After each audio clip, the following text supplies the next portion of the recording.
Welcome to Creepy Horror Stories. Today we explore a farm where the earth itself has turned against the living. This is The Silent Well. Listen closely and enjoy the story. The morning sun had barely touched the tops of the corn stalks when Elijah stepped out onto the pasture. His old boots sank into the dew-heavy grass. He was looking for Bessie, a prize Jersey cow who was always the first to wait by the gate. She stood in the middle of the field, her head tilted at an odd angle, completely motionless. As the farmer drew closer, he froze, feeling a chill crawl up his throat. A void gaped in the animal's side, right below the ribs. It was a perfectly smooth, cylindrical hole about 10 inches in diameter. Through the cow's body, Elijah could see the lush green grass and the distant horizon line. Despite this, the animal's flanks rose and fell rhythmically. She continued to breathe, showing no signs of fear or distress. Good Lord. Bessie, what's happened to you? He reached out a trembling hand, but the cow didn't even flinch.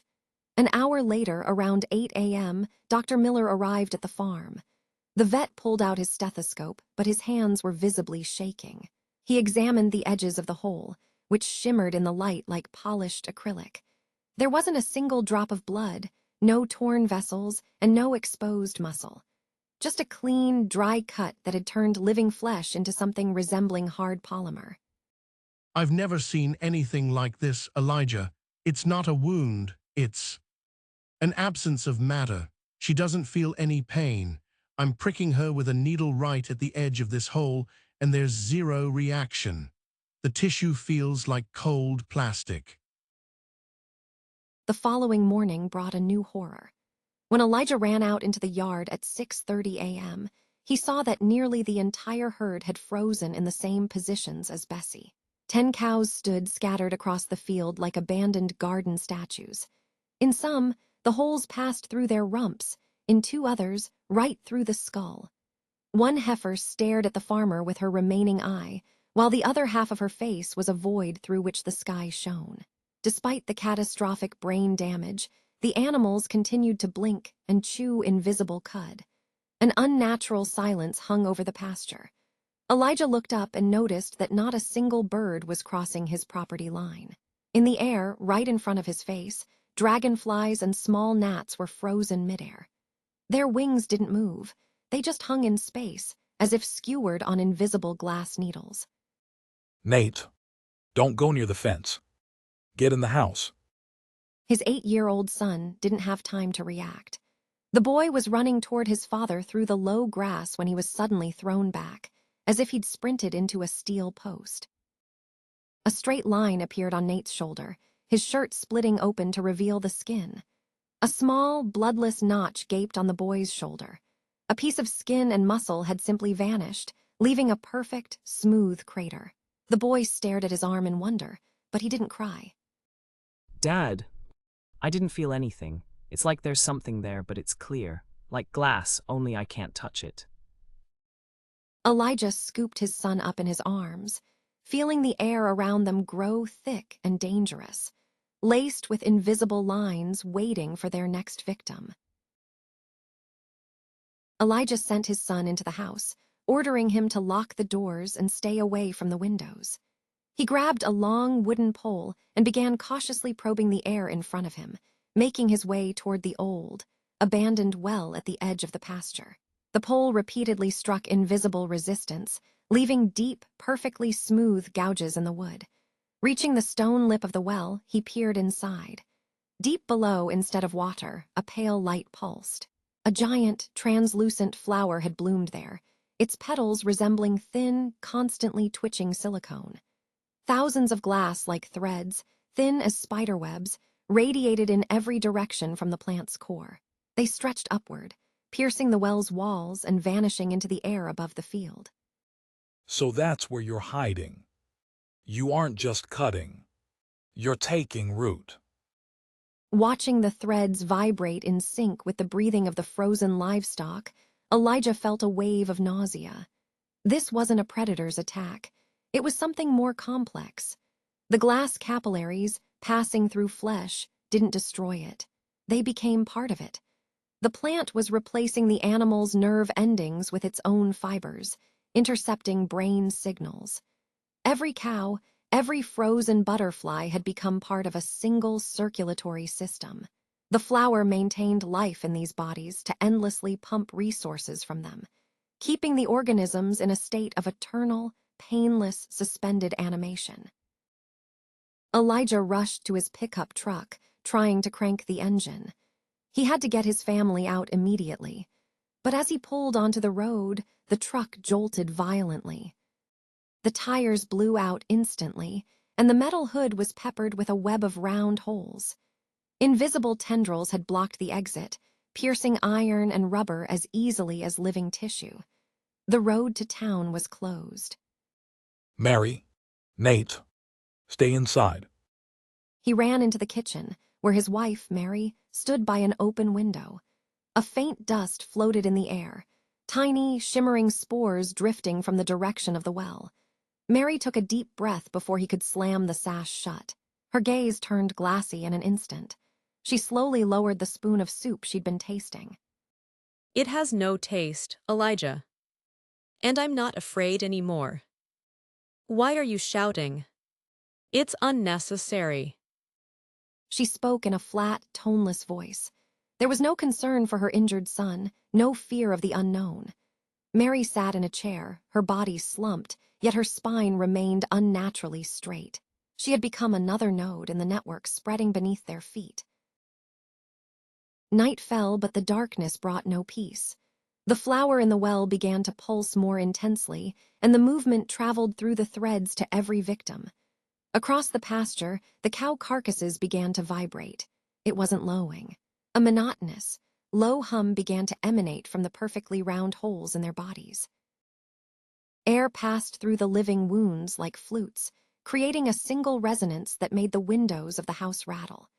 The entire space around the farm had turned into a massive organ, playing the melody of an alien mind. Elijah stood in the shed, gripping a jug of agricultural chemicals. He'd noticed something strange.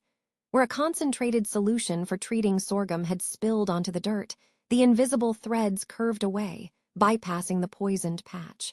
The glass tendrils were repelled by sulfates, but a few gallons weren't nearly enough to dissolve the web that had entangled hundreds of acres of land. Suddenly, a silhouette appeared on the road. It was old Hinckley, a neighbor from the next plot over, who had likely noticed the eerie silence on Elijah's fields. He was on foot, waving his arms. Elijah, what's wrong with your truck?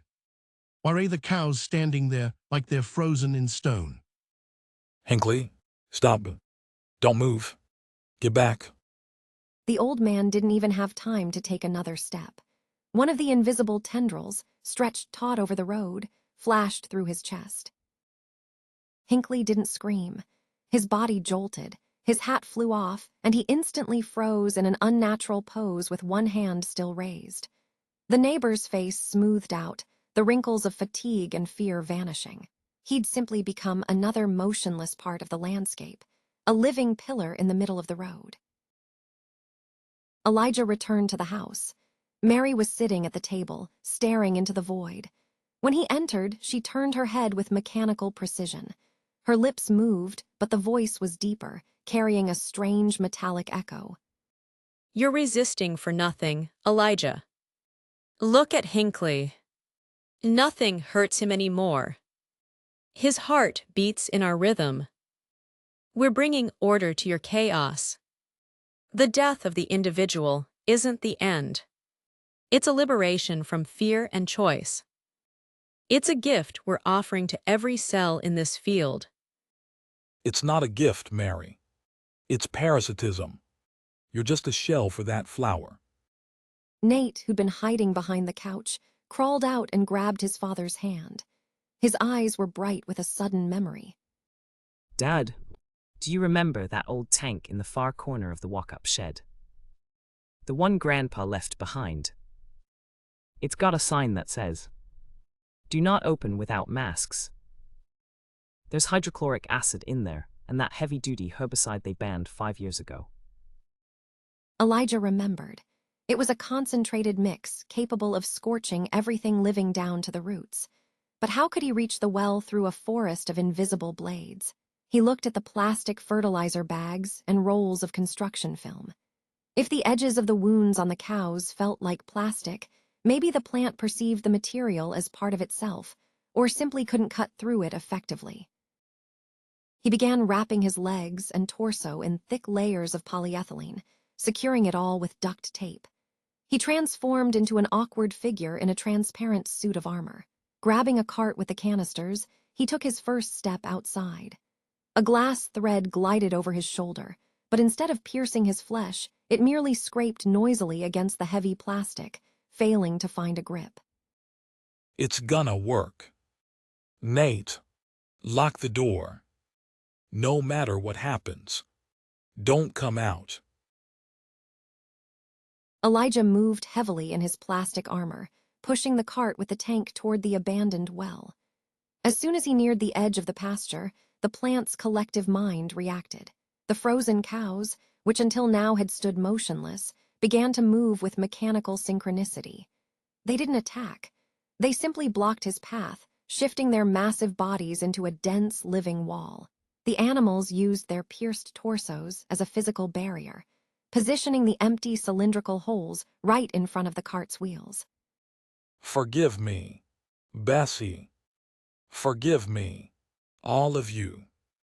He shoved the cart with fury, plowing through the warmth of the cow's flanks. The animals didn't resist. They simply fell under the wheels, trying to block the passage with their own weight. However, the plastic protection worked. Invisible tendrils glided over Elijah's shoulders, trying in vain to find a grip on the slippery polyethylene. He reached the edge of the well. At the bottom pulsed the translucent core of the flower, which had grown to an incredible size. Elijah flipped the tank's hose and opened the valve. The thick mixture of herbicide and hydrochloric acid poured down, straight into the plant's gaping maw. Instantly, the air around began to vibrate with such frequency that every window pane in the house shattered. It wasn't a sound, but a powerful wave of pressure that tore through their eardrums. Elijah fell to his knees, pressing his hands to his head. The translucent flower began to blacken and shrivel, spewing fountains of dark fluid. The tendrils that had held the entire field in stasis went mad. They began to lash the air chaotically, like giant whips. One of them sliced through the barn wall, cutting thick wooden beams like paper.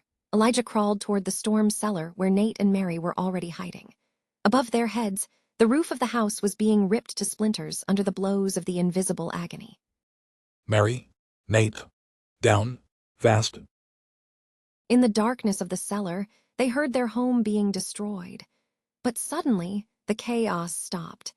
The glass threads that had pierced the walls and the earth began to lose their strength. They became cloudy and brittle. A faint rustle followed. Millions of icy shards showered onto the grass, turning into dust. When the root in the well finally dissolved in the acid, the connection broke. The animals in the field, which had been sustained for days by the parasite's life force, fell simultaneously. Their hearts stopped the very moment the flower died. An hour later, around 11 a.m., Elijah led his family back to the surface. The house stood half-ruined, and the pasture was littered with the bodies of cattle. Mary slowly raised a hand to her throat. On her skin, just like on Nate's shoulder and Elijah's stomach, remained an ideally round, smooth scar, an eternal mark of absence. Pack your things. Only the essentials. We aren't coming back here. This land is poisoned. Even if we burn it down to the bedrock, seeds might still sleep deep in the cracks of that well. They're waiting for the first moisture and a new breath. We're leaving right now. They walked toward the neighbor's surviving car, never looking back at the dead farm, where the black hole of the old well still smelled of chemicals and raw earth. Thank you for spending your time with us at Creepy Horror Stories.